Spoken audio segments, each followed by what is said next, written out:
Hello, I'm Mary Glenn Cromwell, and I coordinate the USDA Child and Adult Care Food Program at Child Care Resources in Missoula, Montana. We'd like to invite you to segments of our annual nutrition workshop for child care providers, and many of the concepts that we share with child care providers can be incorporated into the family home.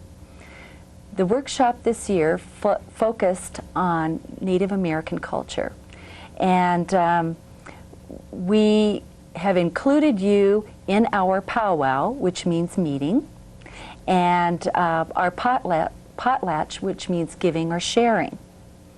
We would like to talk about the cornucopia of foods that Native Americans have introduced to our culture and back it up with historical information and arts and crafts, recipes, so that you can continue showing the children in your care more Native American culture. Montanans are exposed to Native Americans every day. Many of us, including myself, have Native American blood, but we don't know that much about our culture.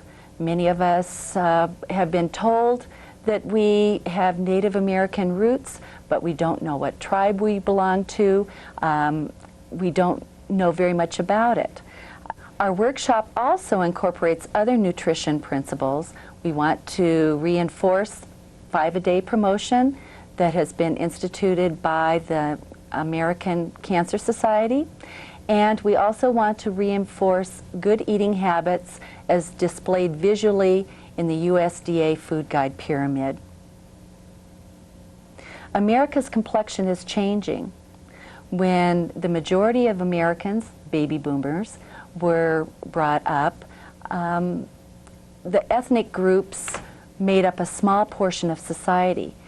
We now know that by the year 2000, the major ethnic groups, Hispanic, Asian, Afro-American, and Native American, will constitute over half of the American population.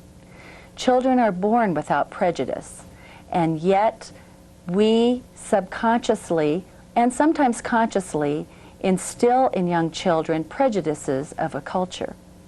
Growing up in Montana, although many people have Native American roots, very few have been to a powwow, or very few know what Native American traditions include.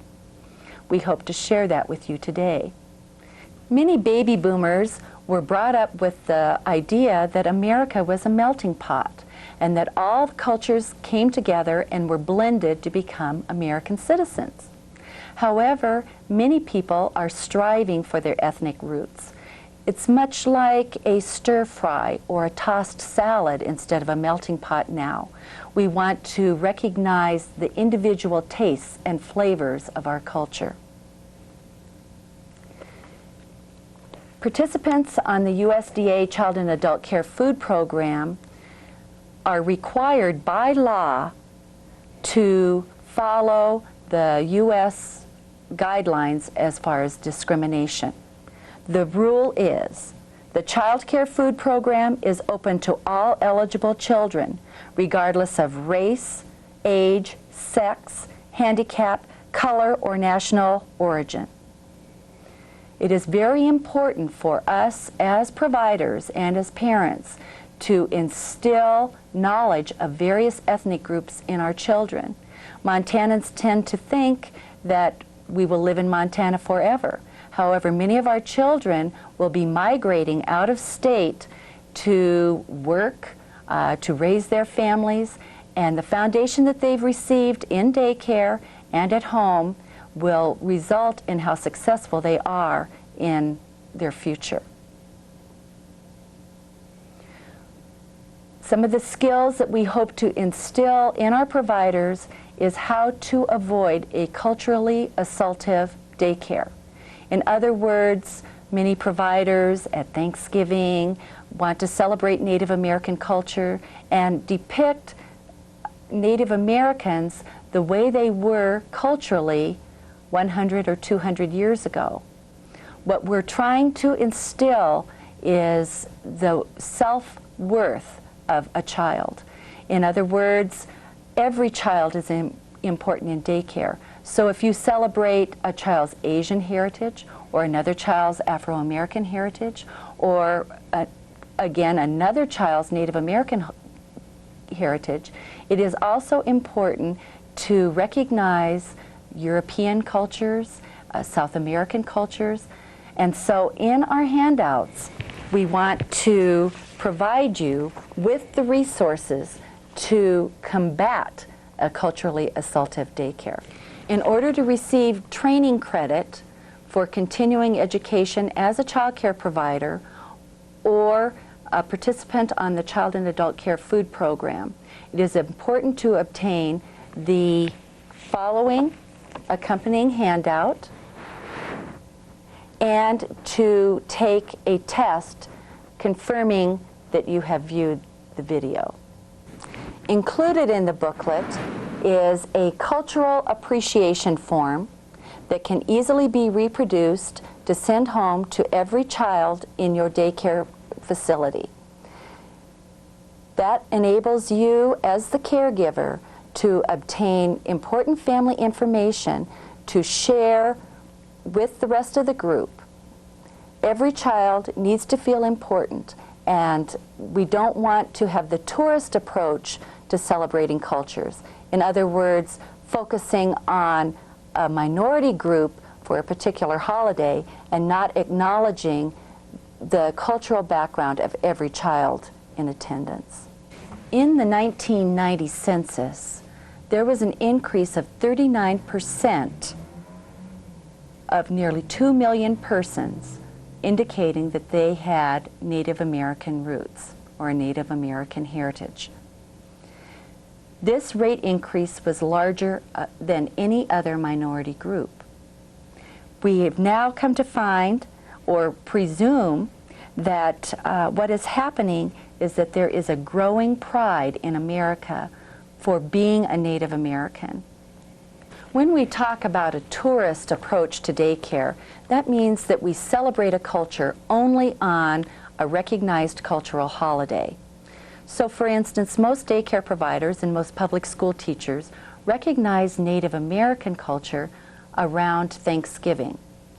To many Native American leaders, this is difficult to handle because Native American cultures do not celebrate Thanksgiving. To them, this is a time of great grief. The other time that they are mentioned is during Columbus Day. Most Native Americans are angry when publicity says that Columbus discovered America. They feel that Columbus actually found America that had already been discovered by Native American cultures. We know that children's personalities are completely formed by the age of 6, and you have a big part of that. We know that children are not born with prejudice. We know that they learn prejudice. And by immersing you into the different cultures, even for 2 hours once a year, you can experience a little bit about what is going on in their minds. There is a story in the handout that I gave you called Avoiding a Culturally Assaultive Daycare Preschool. It's on page 17. And what we're going to do is picture yourselves as children for a moment. I am the teacher, and you're in my classroom. The way the story's written, it sounds like a school classroom, but it could be any daycare in Missoula or in Ravalli County or Mineral County. So this is the story. You're going to pretend that you are a non-Indian person. When you arrive in daycare, the Indians are all at the front of the room chatting with the teacher. She looks up. Ah, the new student. Welcome. Have a seat. You're a non-Indian, aren't you? We were just talking about your people. The Indian children look at you. They giggle and whisper at each other. None of the people in the room look or sound at all like your family. You look around the room. There are no dolls in the beds or pictures on the book covers that have eyes or hair or noses like those of your family members. Only one of the pictures of faces on the bulletin board looks even similar to your face. The bulletin board says, Thanksgiving, a non-Indian holiday. And it has a grotesque picture of a non-Indian woman in Reeboks and a pilgrim hat, holding a dead turkey in one hand and a gun in the other. Your classmates giggle when they look at the bulletin board. Look at those funny shoes, they whisper. And you look down at your favorite pair of Reeboks and you kind of stuff your feet under your chair. Now, class, it's important to remember that our non-Indian friends are not responsible for what their forefathers did. They stole our land and ruined our forests, but that was a long time ago. We're not going to talk about that today. Who knows what kind of houses non-Indians live in? Yes, that's right. They live in square houses with red tiled roofs. Who lives in these houses? Mother and father and sister and brother. Yes, that's right. Grandmother? No, they don't live with their grandmothers like we do. They send their grandmothers away to special places called retirement homes. Why? I don't know. Next week, during Thanksgiving, we're going to have a unit on non-Indians. We'll all make up a non-Indian town out of clay. It's called a suburb.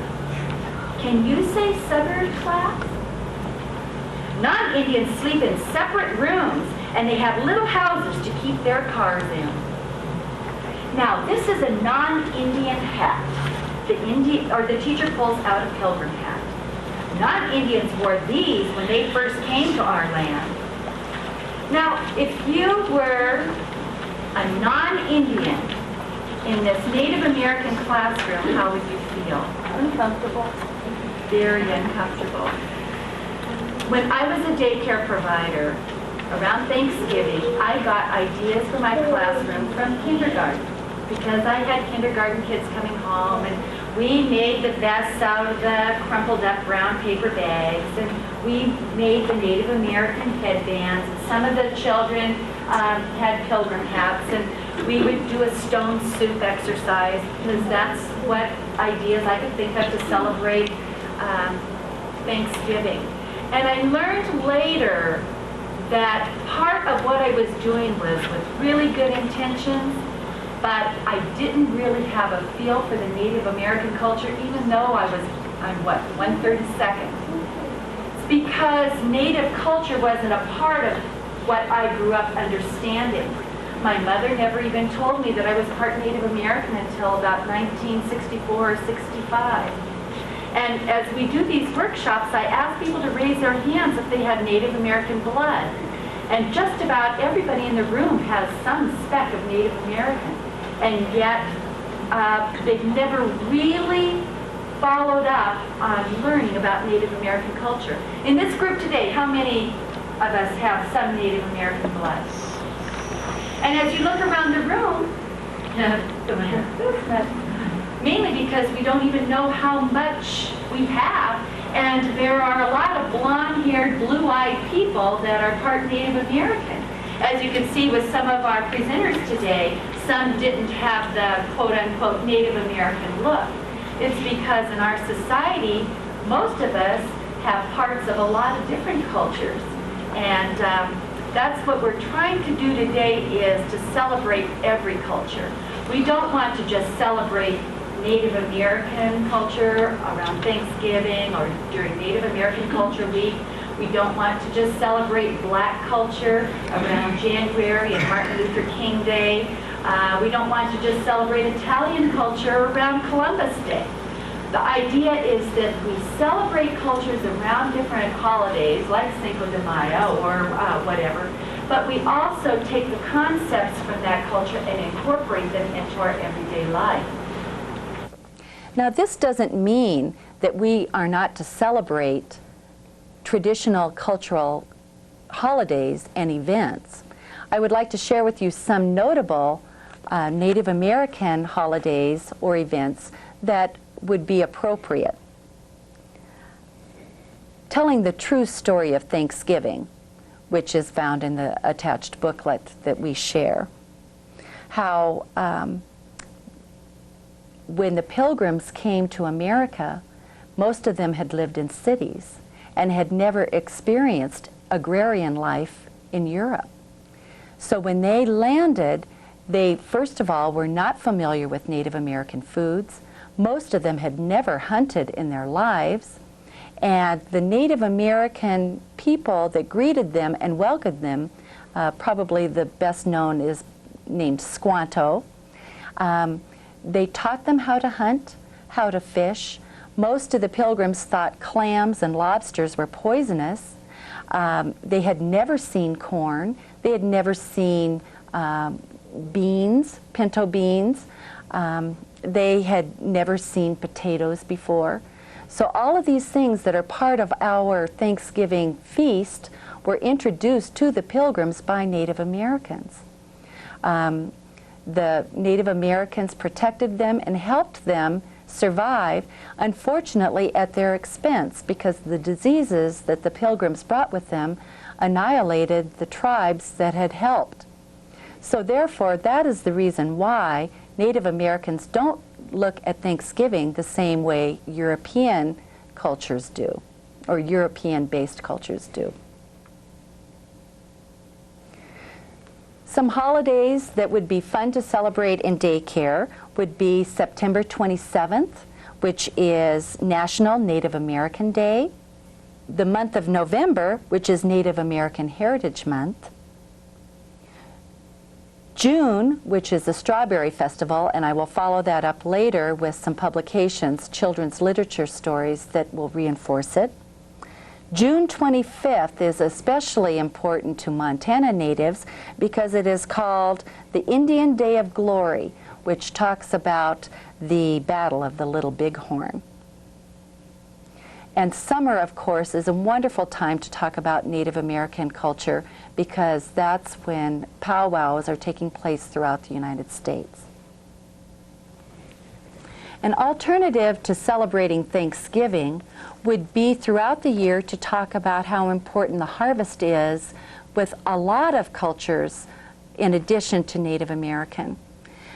In the fall, you can celebrate the harvest moon, which is China's harvest celebration. Germany's Oktoberfest is celebrated throughout Montana and the nation. And the UN World Food Day, October 16th.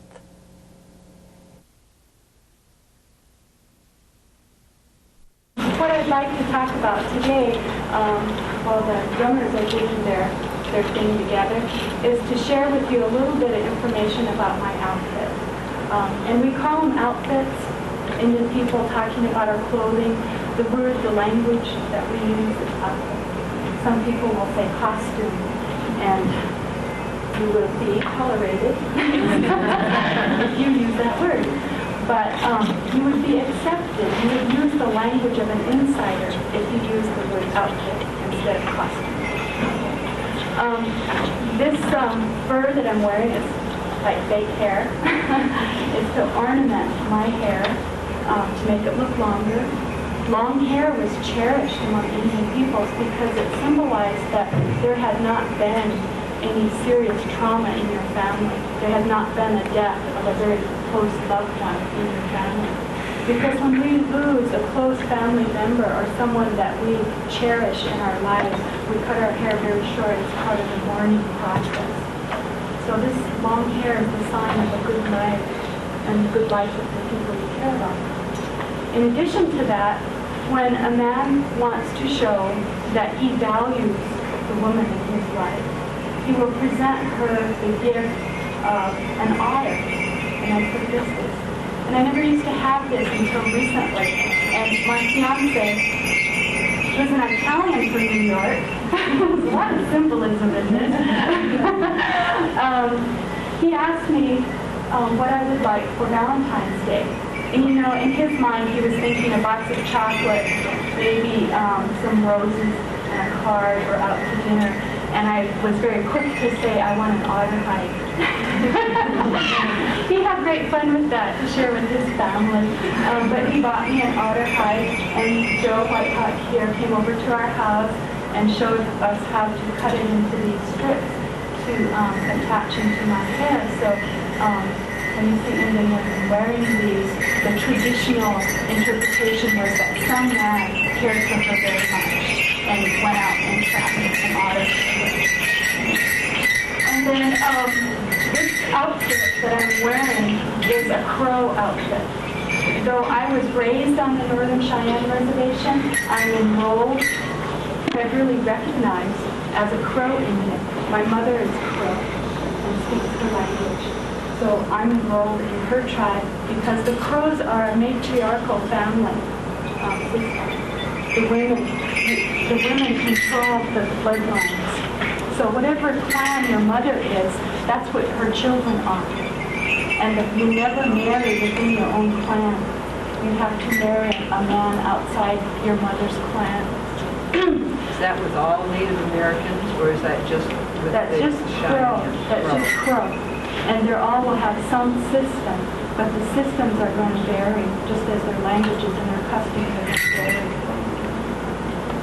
My father is Chippewa from the Turtle Mountain Reservation in North Dakota. So there are a few things I've incorporated from his tribe, and that in particular is this dream catcher that's so popular now. Traditionally, they're worn on top of the head to catch your dreams so that you can hang on to them and they become a reality for you. So I wear mine sort of.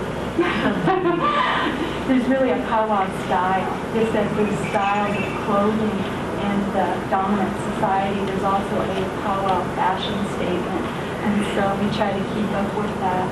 It does cause some problems, though, in many of the customs being blended with one another. In the old days, you could tell by the way someone was dressed what tribe they belonged to. Nowadays, it's getting a little more difficult to tell because the tribes are borrowing things. But some people, like Joe Whitehawk here and his son, they follow those rules very closely. And that's what I try to do with my outfit, is make it very Crow. And that's probably why it takes me so long to dress. There are no zippers, there are no buttons, there are no snaps, there's no hook and eyes. The only thing I have Velcro on is to hold this purse shut because I put my money in there.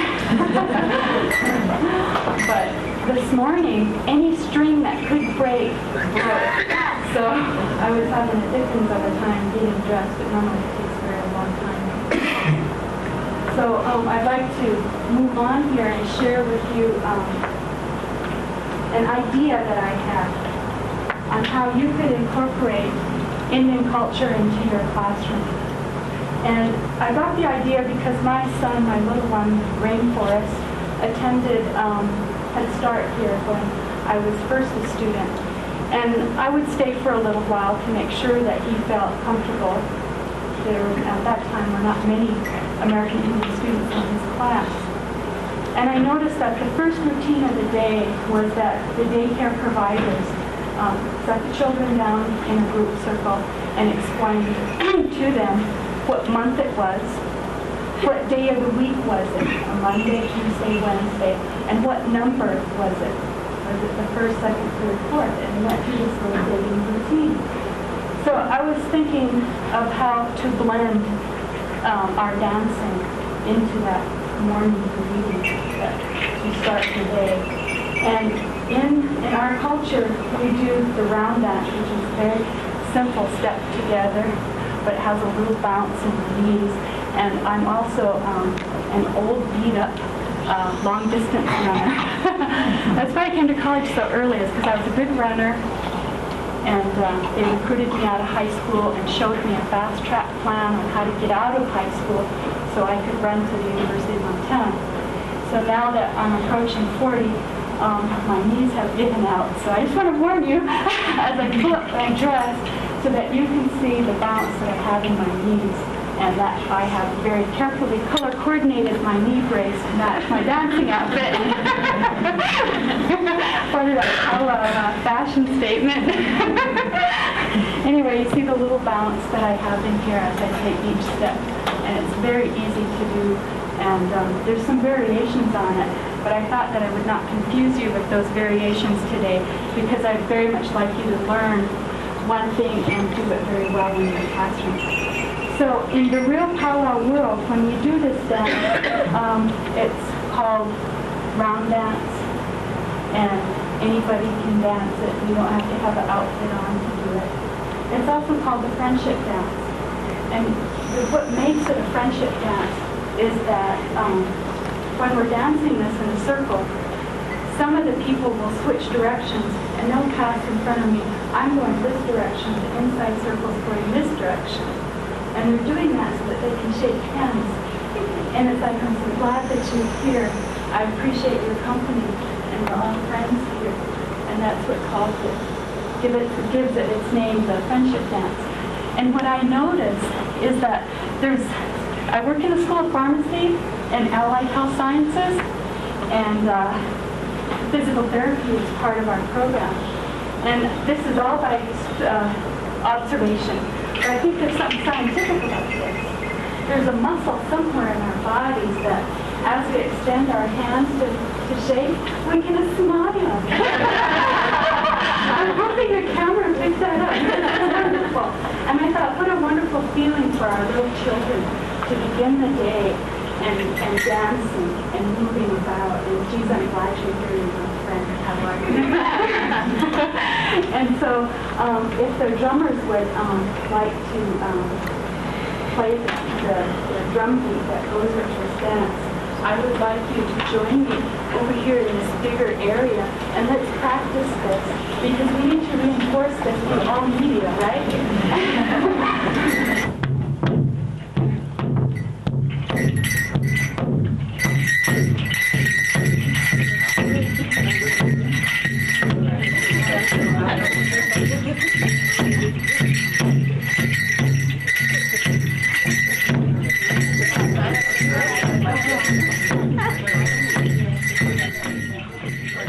At any powwow that the daycare providers have the opportunity to attend or have their children go with them, the round dance is a social dance for all the spectators to participate in. You don't have to have a costume on. You don't even have to do it exactly right, because there's so many people out on the floor that your small mistakes will soon be absorbed into the whole spectacle of the dance as the dance floor fills. But it's a very simple dance, just one step over and bring the next foot over to catch up with a little bounce in the knee.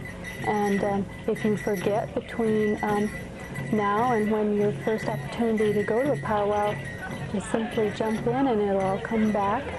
The beat is a very well-known beat to all of us because it is our heartbeat. And it helps with the dancing if you can just put your heart into it. And in no time at all, you'll be in rhythm with the drum and enjoying the opportunity to meet new people that will shake your hand and smile and make you feel very welcome to be at a powwow. I also noticed that the children jumped right in to participate. It was a very simple step for anyone there to participate in. Mm-hmm. And oftentimes, very young children enjoy this particular dance because they enjoy the opportunity of shaking hands with visitors, and I always take a special moment to acknowledge each little one that comes along, and sometimes they have such a look in their face that they're so happy to be dancing, and I'm always so happy to see little ones participating instead of getting involved in activities that lead kids into trouble. Well, and I also noticed at the workshop, the longer we did the dance and the more we heard the drums, the more we relaxed. Mm-hmm. Additionally, near the end, everyone was smiling, particularly when we were shaking hands. Usually at a powwow that's very large, you don't shake hands with people more than a couple times before the dance is over, and it changes because more and more people will feel comfortable about joining in. Oh, Joe had a good point. What? If you need to recreate this beat in your classroom, You know how to judge if you've got it right or not? It's the heartbeat. Oh. It's the heartbeat. So if you have drums in your classroom and you wanted to teach some of your children how to do that, or you as the adult would do that, just think of the heartbeat. Feel your pulse and practice that pulse. Isn't that cool? From what we've researched, isn't the idea the drum the heartbeat of Mother Earth? Yes, it is. The reason why drum is such an important part of different Native celebrations? Right. Good point. Does anyone have any questions? What's a faster beat? Oh, it can get really fast, and there's a lot of variations. There's one I like a lot where you hold hands and you do like these steps. Foot out, foot back. Foot out, arms out, foot back. The arms, that one lead foot stays in time with your hands. And then the whole group is doing this, and you can really get dramatic, put your whole body into it and do it. Children would love that. It's like the hokey pokey, you know? Inversion. Put your right foot out. It's just that our lyrics are a bit different. It's a whole lot of fun to do that, and the beat would go a little bit faster for that. But I wanted Joe to do it slow to make sure you were comfortable in doing the dance step.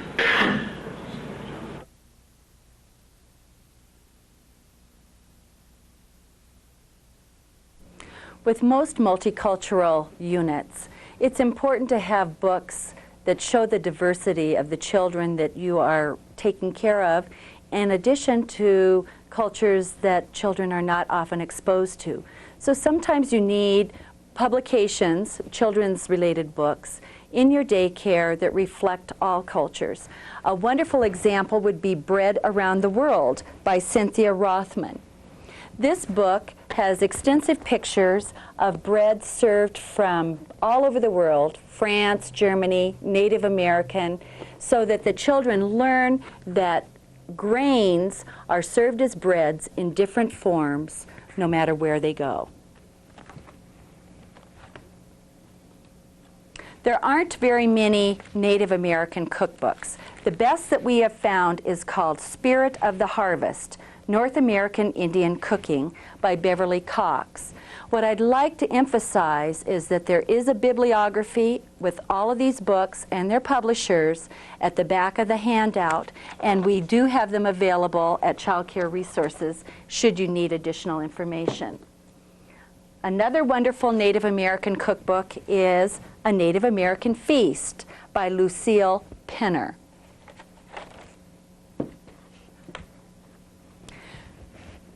Living in Montana, it's wonderful to have resources in your cooking library that come from the state. The best that we've been able to find so far is called Butte's Heritage Cookbook. It's a wonderful book that's available in most libraries and definitely in special order at bookstores. And it talks about the ethnic background of Butte in particular, but basically of Montana. And Native American section is included in this book, with some wonderful recipes from old-time Butte nightclubs. Thanksgiving Day by Gail Gibbons, a well-known children's author, is a very sensitive approach to Thanksgiving that shows Native American and Pilgrim culture in a very realistic way. And then it moves forward to, of course, the way we celebrate Thanksgiving today. In My Mother's House by Anne Nolan Clark was written in 1941. This Caldecott Honor book is one of the few in this early era that accurately depicts Native American culture. It is a collection of poems by Native children compiled by the author.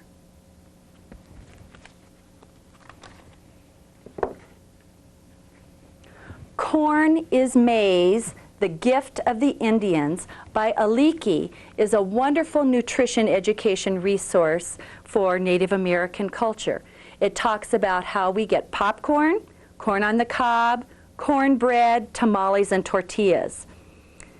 It also goes into how Native Americans cultivated a wild grass and made it part of our everyday lives.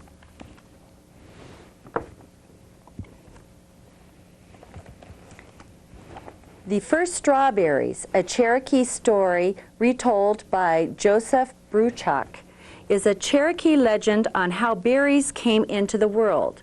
It talks about blueberries, raspberries, blackberries, and strawberries.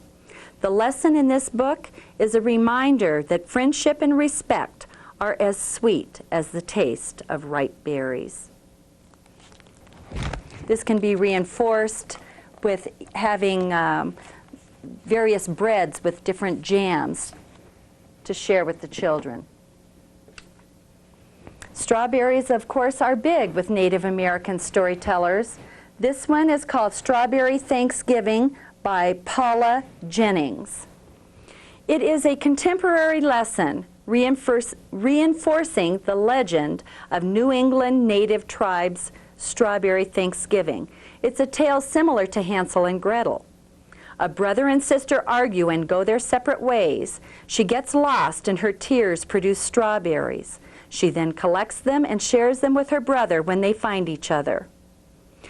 The Strawberry Festival is held in June and honors early summer strawberry moon. People who eat the strawberries must forgive past disagreements. Isn't that wonderful for all of us to remember?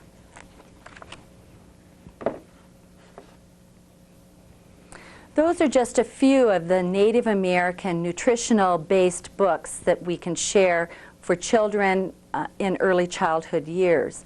It's also important to incorporate Native American themed literature that focuses on other areas of child development.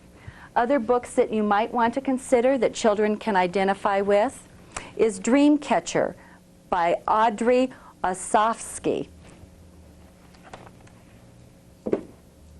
Or books about Sacagawea. In Montana, many monuments, landmarks, parks are named after Sacagawea, and the children have no idea who she is. So it's important to find age-appropriate literature that explain these legends and explain the names that children see every day. For instance, Missoula. One fun book is called Pow Wow by George Ancona. The photographer traveled to the Crow Fair in eastern Montana, which is the largest in the United States, to share images of Native American children. Although the text isn't age-appropriate for preschoolers, the pictures tell a story of their own.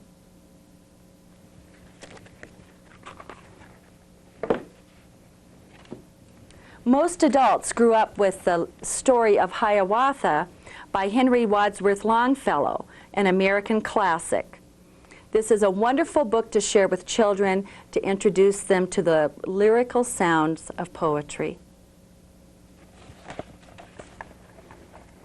Susan Jeffers illustrated this book.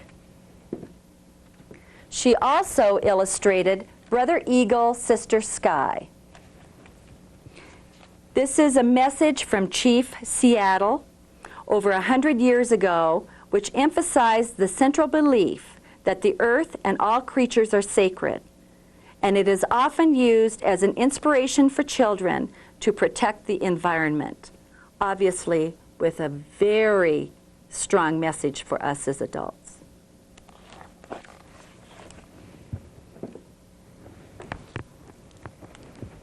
Another book featuring local or Montana Native culture is Eagle Drum. This one is by Robert Crum. The book follows 9-year-old Louis Pierre, a member of the Ponderay tribe of Montana's Flathead Reservation. He performs the grass dance competitively at powwows throughout the United States. Again, the text might be too difficult to capture the attention of preschool children. However, the pictures will captivate them for many, many hours. It is important for us as early child care providers to purchase toys and equipment that accurately reflect the culture that we're talking about. It's also important to have dolls and toys of color in your daycare. For instance, this little Native American doll is dressed in clothes that she would be wearing if she came to your daycare. We have to be very cautious of the rhymes, 1 little Indian, 2 little Indian, 3 little Indian boys, when we purchase toys or when we teach children rhymes, because they can be offensive to the native children that are present, or they can single out a certain ethnic group to the children that are there.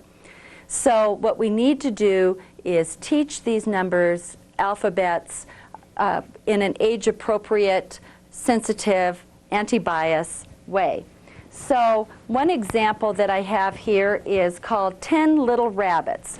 It's based on the rhyme that I just talked about, but what we are doing is, or what the author is doing, is she decided to modify the rhyme by using rabbits who are dressed representing different Indian nations in order to educate children on the diversity of the different U.S. tribes.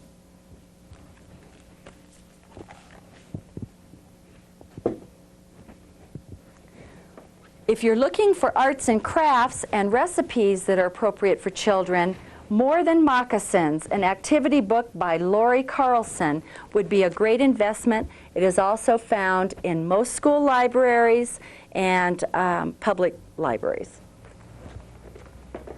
But you don't have to go out and buy pricey books to educate children. All you need to do is have friends donate copies of magazines, travel guides, old copies of National Geographic, so that the children can be exposed to different cultures every day. As we can see, even Barbie has gotten in on the act of celebrating Native American culture. What we need to emphasize is that in everyday life throughout the world, children dress with tennis shoes and t-shirts and even those all-American blue jeans.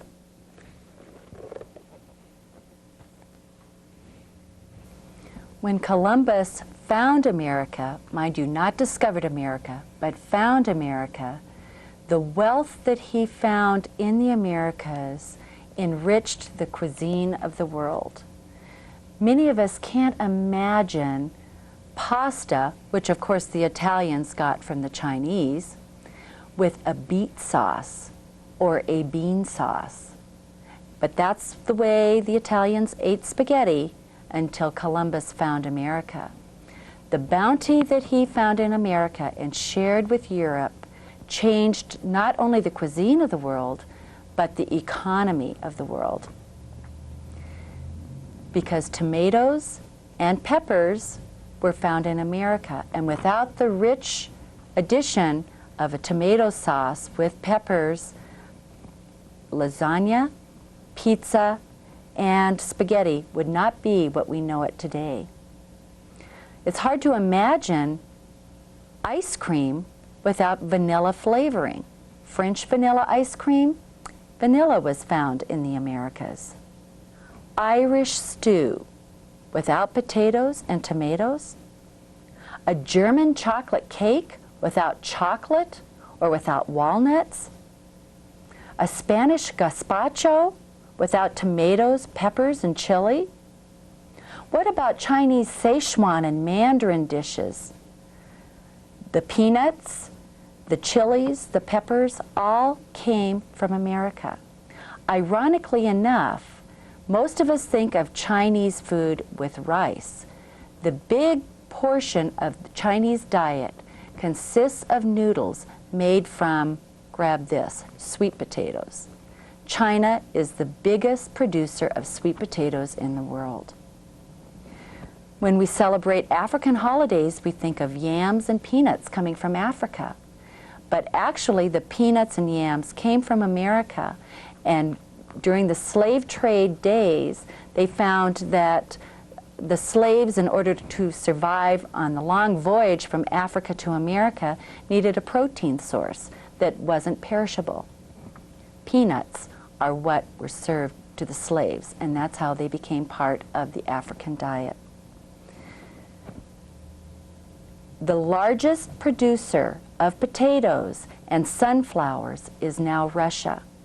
Our history shows that Russia was not a world power until it began cultivating foods that were part of the American diet, or Native American diet. They received the vitamin C from potatoes, and with those harsh Russian winters, the potatoes would remain nutritious throughout the winter. And it has been determined by Native American scholars that Russia has become the power it is today because of the foods that were introduced to their diet by the American Indians.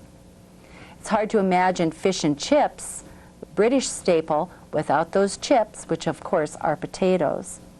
And definitely the shepherd pie without the mashed potatoes on the top.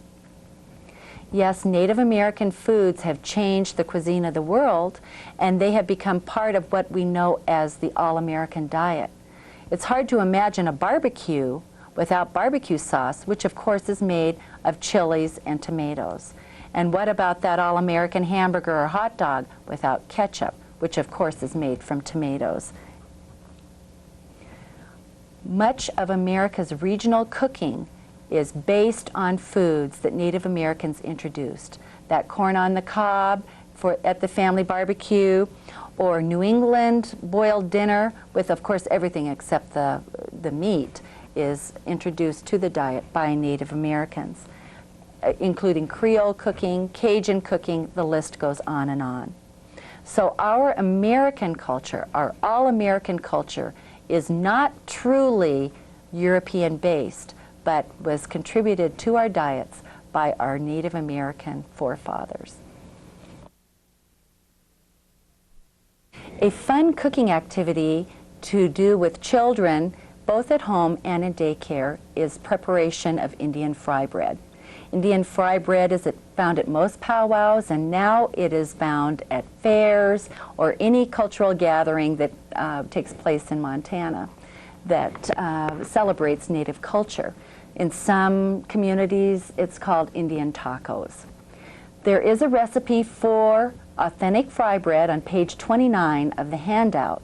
However, Sheila Reep, the Child Care Food Program Assistant in the Missoula office, found that she could make fry bread easily with children by using a simple frozen bread recipe or a simple recipe that can be made in any commercial bread maker.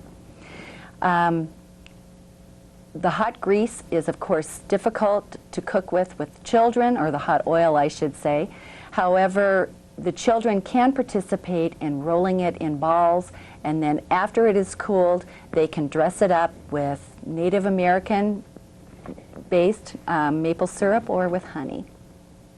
Many of you may wonder why Indian fry bread is considered a Native American dish, since the main ingredient is flour.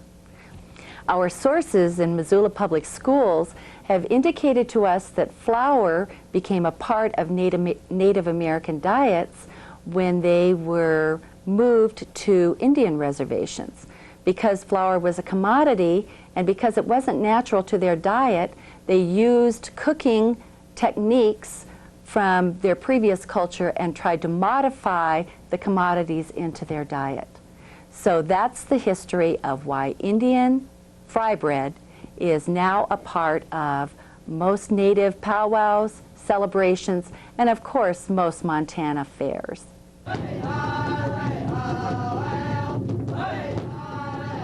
Our guests today are Reno Charette, who is the project coordinator of Health Career Opportunity Program at the University of Montana, and Joe Whitehawk, who is the prevention educator and cultural specialist at the Missoula Indian Center.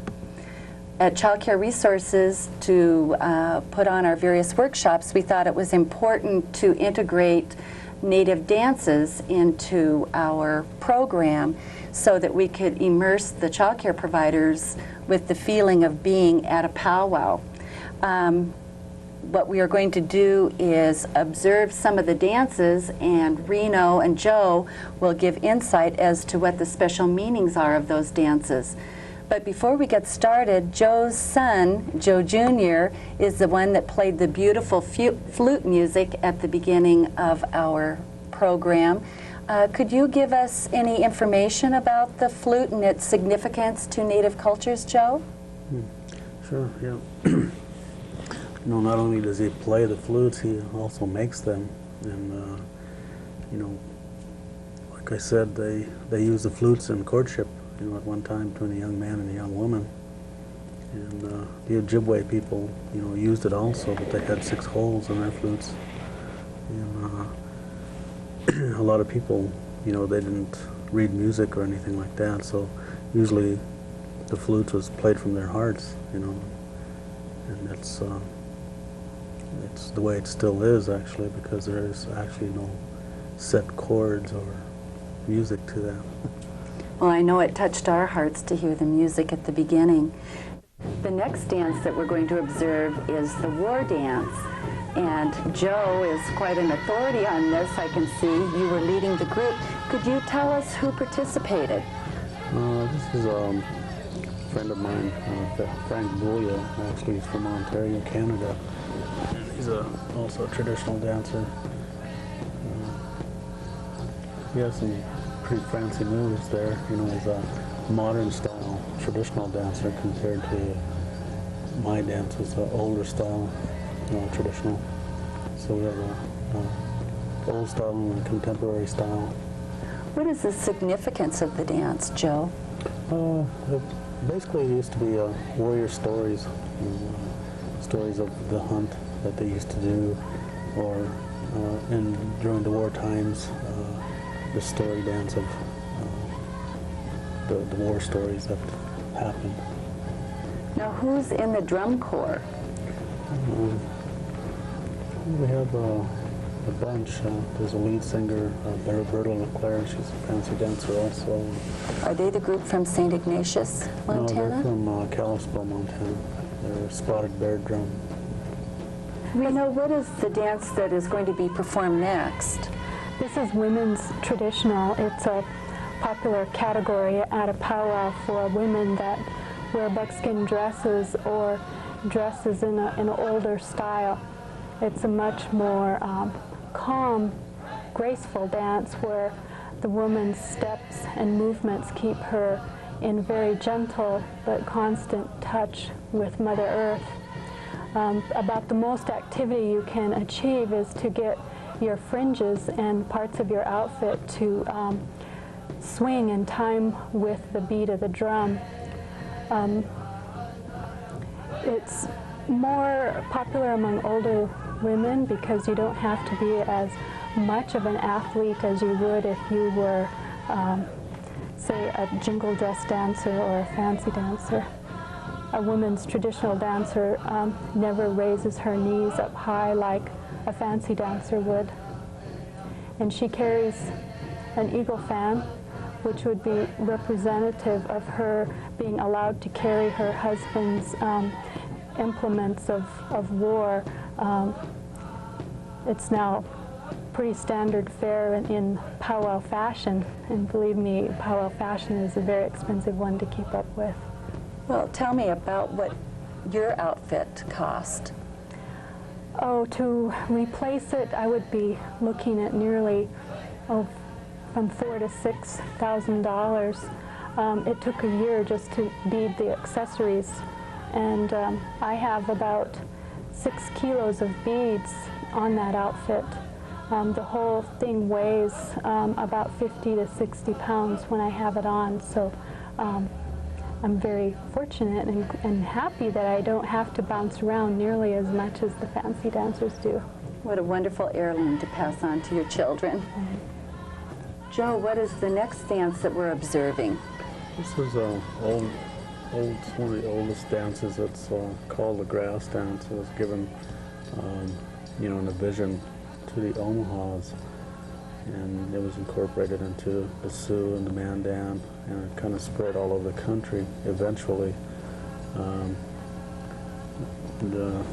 the yarn outfits that they use now, you know, replaced the you know, the simple bells and things that they used to use a long time ago with the fur collars and things that there wasn't much that they used, but it used to be a healing dance. They've done a lot of songs. In particular, a drum song went with this dance and represented also a dance where the grass dancer would come in and flatten the grass down, getting ready for a certain ceremony. Now, does the fringe on his outfit represent grass? Yeah, that's what the representation is now.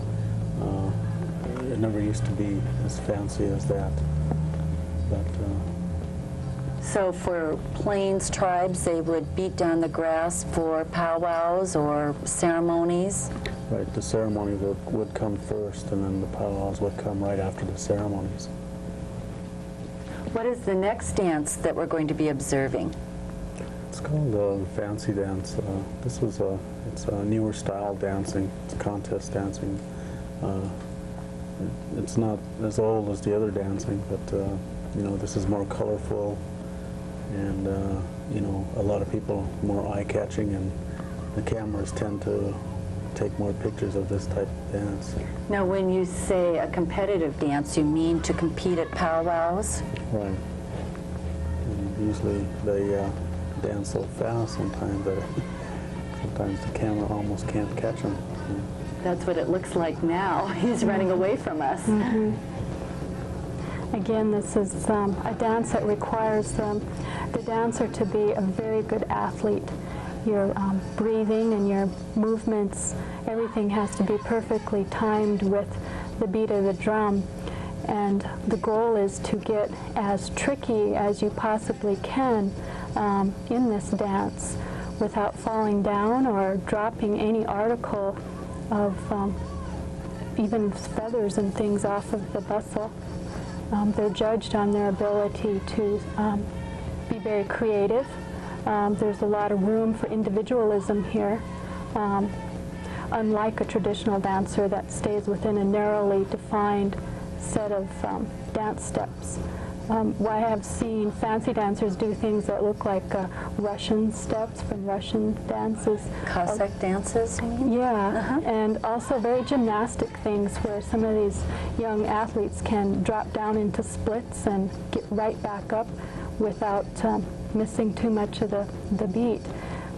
They're also known to have very elaborate finishes, so that as soon as the last drum beat is heard, they are in some pose of one or another of their own creation that will make them stand out to the judges, so they score more points. How fascinating. It was originally called the horse dance too. It's represented, you know, because they used to go after wild horses and things. And, Or bucking bronco. yeah. And the two sticks that they carried represented the two front feet. This is women's fancy, and when I was a young girl, this dance didn't exist, and I'm not quite yet 40, though I think Joe would like me to be catching up to him quite soon. When I was a young girl, it was called the fancy shawl dance, and the dresses weren't as elaborate as this one is, or as is now the powwow fashion. Synthetics are very popular, everything very shiny, glittery, beautiful color combinations. Dresses flared now so that the girls can step higher with a lot of kicking type steps and movements, a lot of spinning. The coordination in these outfits is just beautiful, with the moccasins and beadwork, with the shawls and hair, everything. I mean, they spend a lot of time putting these outfits together, even though they're all made of fabrics more than buckskin. She definitely looked like a butterfly, didn't she? Yeah, Joe likes to talk about butterflies. I don't get it. Well, he has a butterfly bustle. Joe, why don't you give us some of the significance of your outfit? I know Reno told me that your Purple Heart from Vietnam is part of your costume, part of your outfit, I should say. Well, a lot of things, represent a lot of animals, and a lot of the eagle feathers that I wear all have stories to them, and the animals that I wear, we have a deep respect for them. We use them as protection, or as we become brothers as one, as we, I guess the animal parts that we wear, are alive again.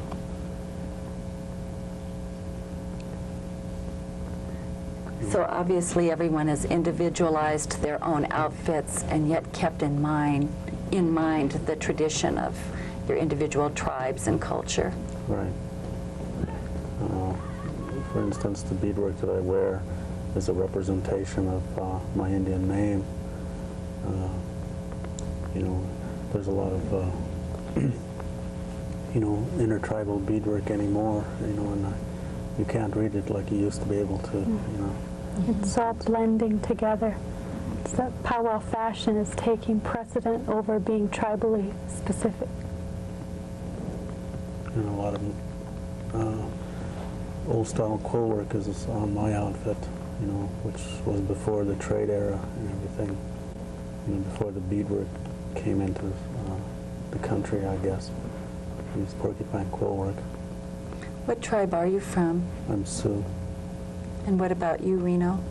I'm enrolled with the Crow Nation, but my father is Chippewa, and I'm recognized as a Chippewa descendant from the Turtle Mountain Reservation in North Dakota. But I have a very unique background. I was never raised among either tribe. I was raised with the Northern Cheyenne and the Lame Deer Busby area. And were you raised in Montana, Joe? For part of my, when I was born, I was raised when I was younger, and I was raised partly in South Dakota and, around other places.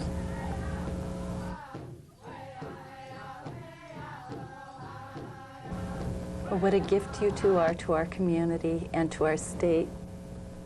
Another portion of our workshops includes having the daycare providers participate in eating themselves. For this particular workshop, we shared foods that are part of our diet, not only here in America, but throughout the world. And we felt that it was very important for daycare providers to experience the child in them. In other words, when daycare providers are preparing foods for children, they prepare foods that they like. And so in a sense, they're control freaks. And what we like to do at our workshops is introduce the Take a Taste Club that we hope that providers are incorporating in their child care facilities. And so we encourage them to take a taste of everything on the smorgasbord. The smorgasbord includes foods from the USDA Food Guide Pyramid.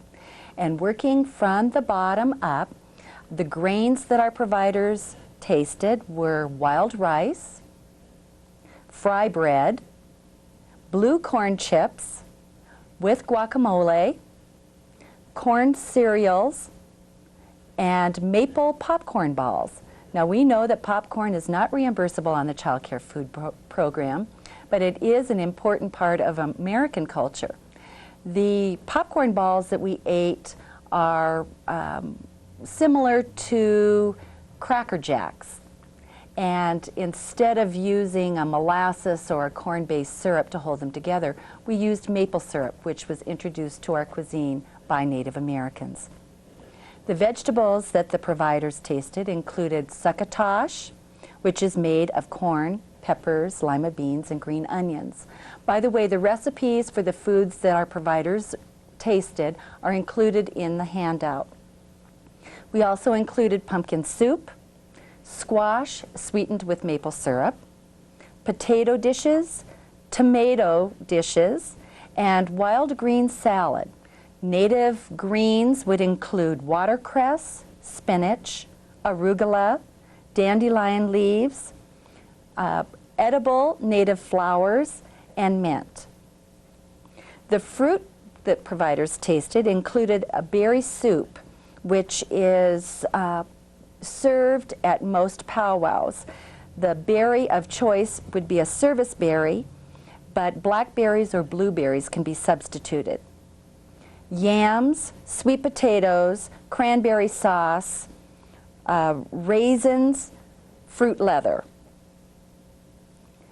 Protein group included smoked salmon, which was introduced to the international cuisine by the Northwest Native tribes. We had buffalo meatballs, turkey jerky, which would be similar to pemmican that Native Americans eat a lot at powwows.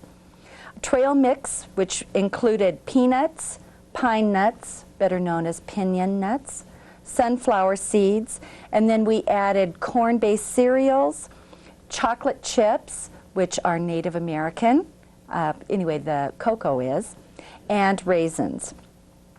We also had samples of peanut butter and Boston baked beans. In the extra food group, there were samples of coffee, because of course that's Native American, and some herbal teas, including peppermint and spearmint, which are Native American. Root beer, which is made of sassafras roots. Then providers also were observing various oils, corn oil, sunflower oil, which are Native American based, cocoa, Tabasco, and of course our all-American ketchup, barbecue sauce, steak sauces, which are made of chilies, chili powder, paprika, and vanilla. All of this illustrated to our providers that Native American cuisine or Native American foods have indeed changed the taste of the world and have provided a bountiful cornucopia of selections. Native American storytellers told stories in the winter when the crops were dormant, the buffalo were gone, and people were confined in their teepees. They told the stories to entertain. They also told the legends to have an oral history of the tribe. The bottom line for a storyteller was, if you tell a legend in the summer when the crops are in the ground, then the corn and the beans, the squash, potatoes, and tomatoes might listen to the story and forget to produce fruit.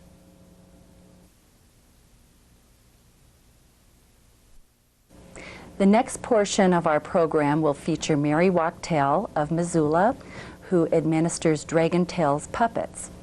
Our staff worked with her to develop a complementary unit for child care providers to emphasize the Native American art of storytelling.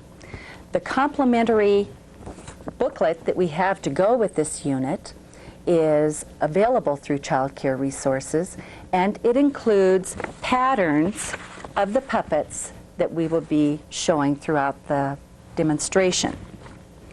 The book that is featured is called Turkey's Gift to the People by Ani Ruki. This story is based on a traditional Navajo folk tale similar to the Christian biblical tale of Noah's Ark. The story emphasizes the importance of cooperation and of each individual in society. Nutrition lessons include the importance of seeds to grow crops that we eat. Mary will be pretending to be a Native American storyteller. When Native American storytellers spun their yarns and shared history of the tribe, they would normally visit the tribes or tell their stories in the winter months when it was cold outside and the natives were not able to seek food supplies. They did it for entertainment, but they also did the stories to tell history. So a storyteller would show up with a story bag. And in this case, I wanted to show you the puppet up close that Mary will be using. The story talks about a reed. This is the reed. The back part is open, and you can see that it is two oatmeal boxes put together with fabric gluing it on the outside to make it appear to be a reed. The simple puppets can be glued and used for other stories that you might use in daycare. Mary? Now, when you think of puppet show, you don't have to automatically think big stage, lots of lights, and all this kind of stuff. Puppet show can be as simple as what we're going to do now. Now, when you're telling a story is not as hard as it sounds either, because really what you do when you tell a story is you don't memorize what's in the book word for word for word. That defeats the whole purpose of storytelling. You read the story 5 or 6 times maybe to get the ideas of the story into your head, and then you just use your own words to make the story flow as the one in the book, but you don't have to use the author's words. Would you like to come and help?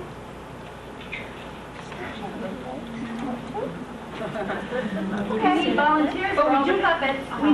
Maybe you'd like to come and help. I'll use you. I need more than one. I need lots of volunteers. I'm assuming that those people who are sitting right here on the floor are automatically volunteers. Didn't you sit on the floor so that you could be a volunteer? That's what I thought. Sure you're not coming? Oh, you are? Oh, okay.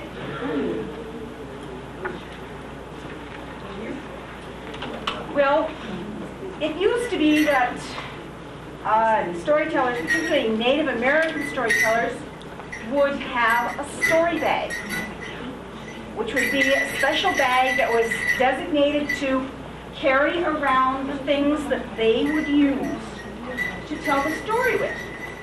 So this is our story bag here today. And in this story bag, we have this, which you will find out about a little later.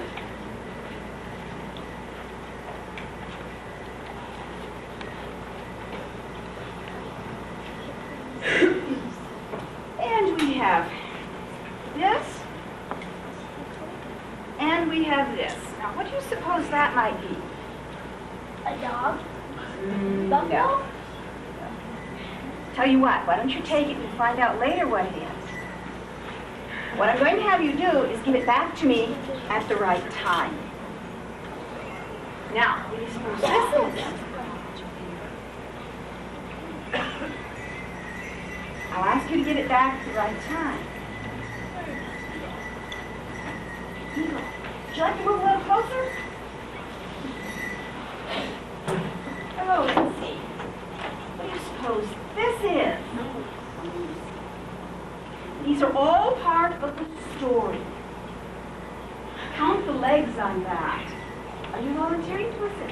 I don't know. She drums, she sings, and she volunteers. All right. Let's see. What do you suppose that is? A beaver. It's the wrong color for a beaver, isn't it? Well, I have a beaver tail. Mouse? I thought it was a squirrel. Squirrel? That's a beaver tail. Yeah, it's a squirrel. I've got the beaver with the sharp teeth.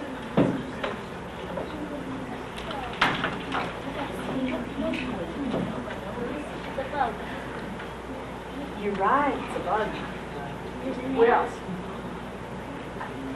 ants don't have wings.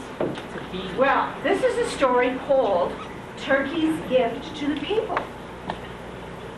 Once upon a time, a very, very, very long time ago, when all of the animals in the world were friendly with each other and they worked together to get things done,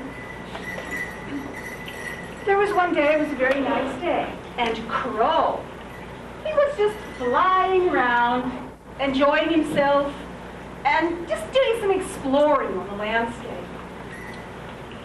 Well, he looked to the south, and he saw the breezes blowing in the grasses. He looked to the east, and he saw the nice warm winds. He looked to the west, and he saw the snow on the mountains melting and gently trickling down into the creeks and rivers. But he looked to the north, and at the north he saw a great wall of water. It was higher than the trees and wider than the rivers. And it was obvious to him that it was just coming towards his homeland and they were going to have problems. So he turned around and he flew back towards his people, calling to everyone he met as he came. The flood is coming. We must do something. And he warned everyone that he could that they needed to do something because the water was coming to their homeland. Well, all of the animals got together to decide what they wanted to do or what they needed to do to survive this flood. Bear said,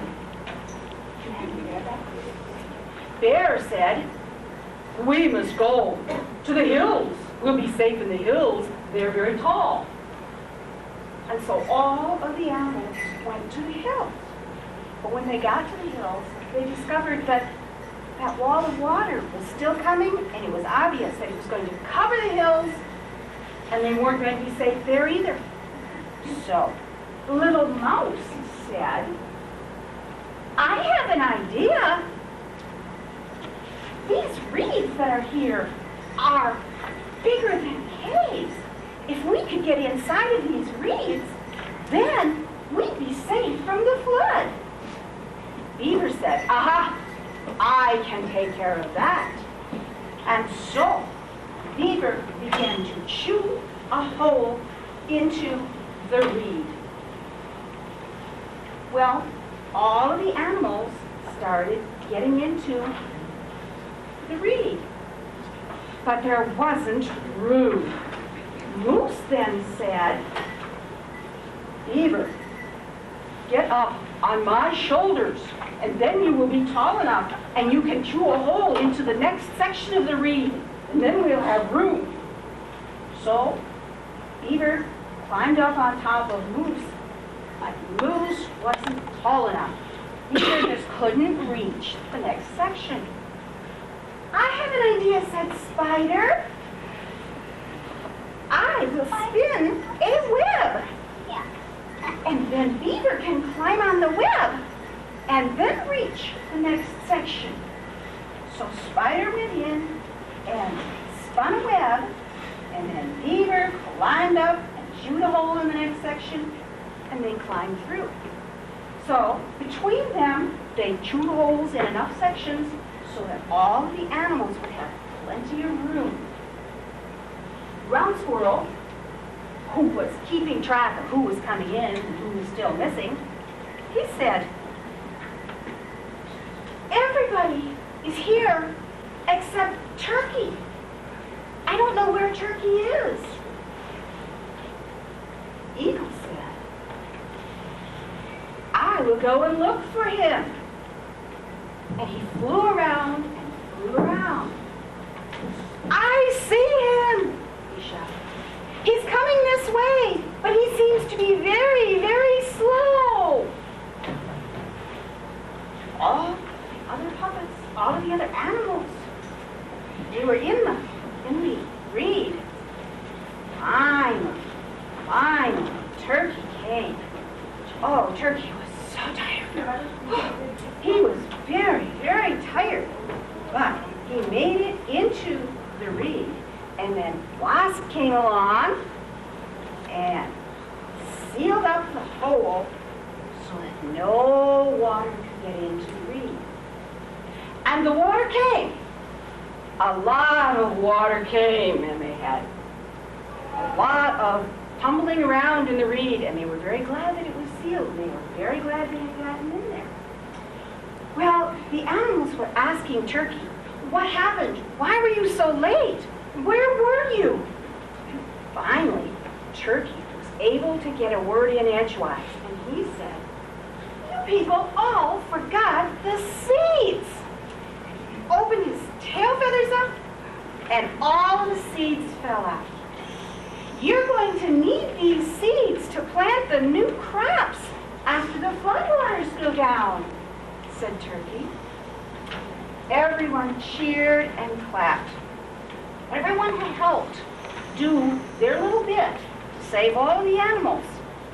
But Turkey was the smart one, because Turkey saved the seeds.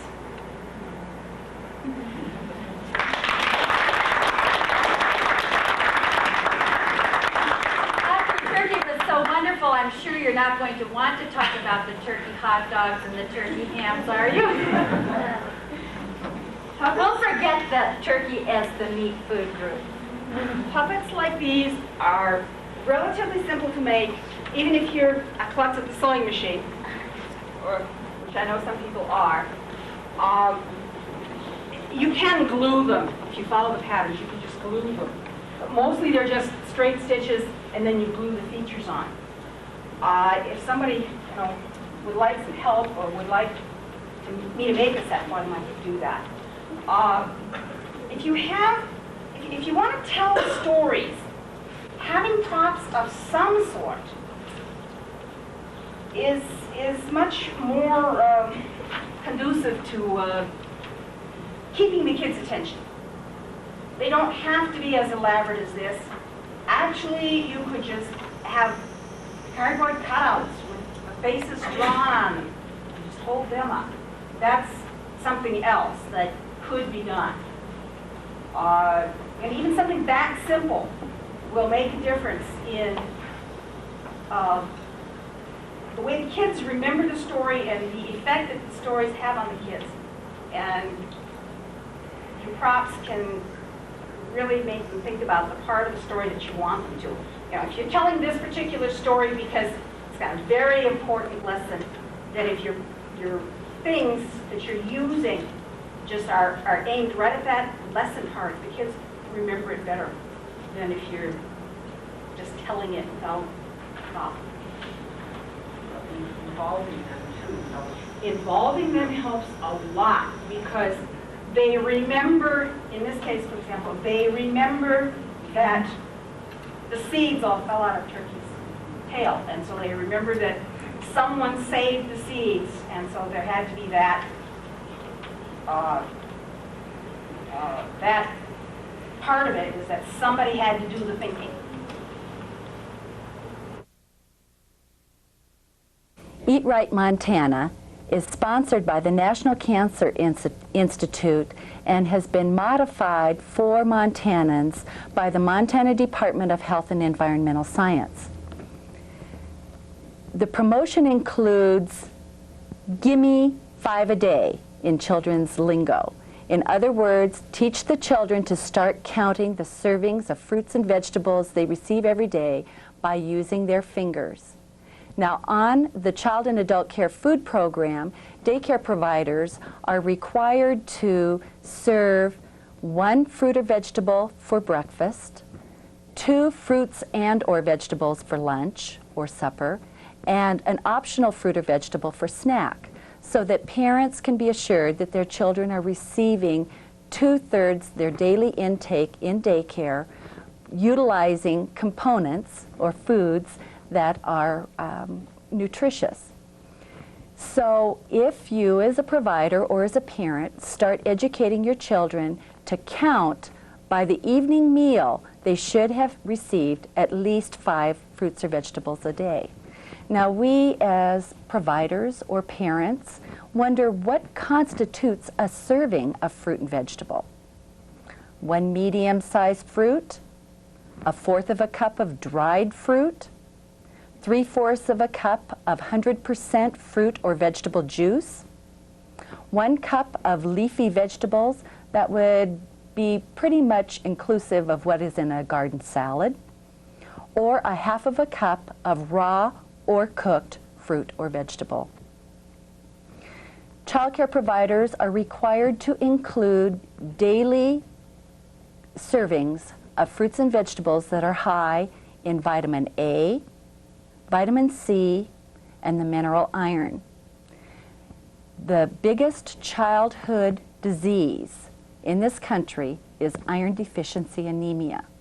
Many parents are concerned that their children are not receiving enough iron, so they flood their diets with iron products, or iron foods, I should say.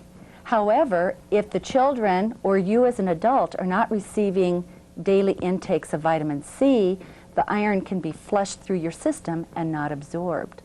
That is why the meal patterns for the Child and Adult Care Food Program should be incorporated into everyone's diet. Some examples of foods that are high in vitamin A would include cantaloupe, carrots, garden greens such as kale, Swiss chard, dandelion, beet, turnip and mustard greens, spinach, and of course sweet potatoes and yams, or most winter squashes.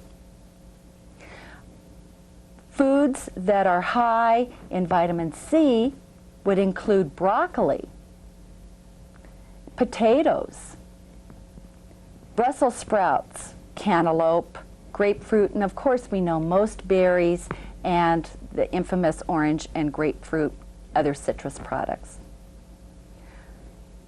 We ask for providers to include cruciferous vegetables. Now, it's hard to understand what a cruciferous vegetable would be, and it would definitely be a challenge for children. So the message that we send is that most cruciferous vegetables would include vegetables shaped in the form of a cross, like a broccoli or cauliflower and mini cabbages. The reason why we want them to eat cruciferous vegetables, which are also very high in fiber, is that the National Cancer Institute and other scientists and nutritionists feel that these help eliminate or reduce the incidence of cancer and many heart diseases. On page 26 of the accompanying handout, there is a Native American food card game. It's easily reproducible at home, and to educate the children what they should be eating for 5 a day, each child can receive a set of picture cards and play a matching game. The instructions are included. All of the foods in the Lotto game were introduced to American culture by Native Americans. So again, it will reinforce to the children, give me 5 a day, and help them learn to count.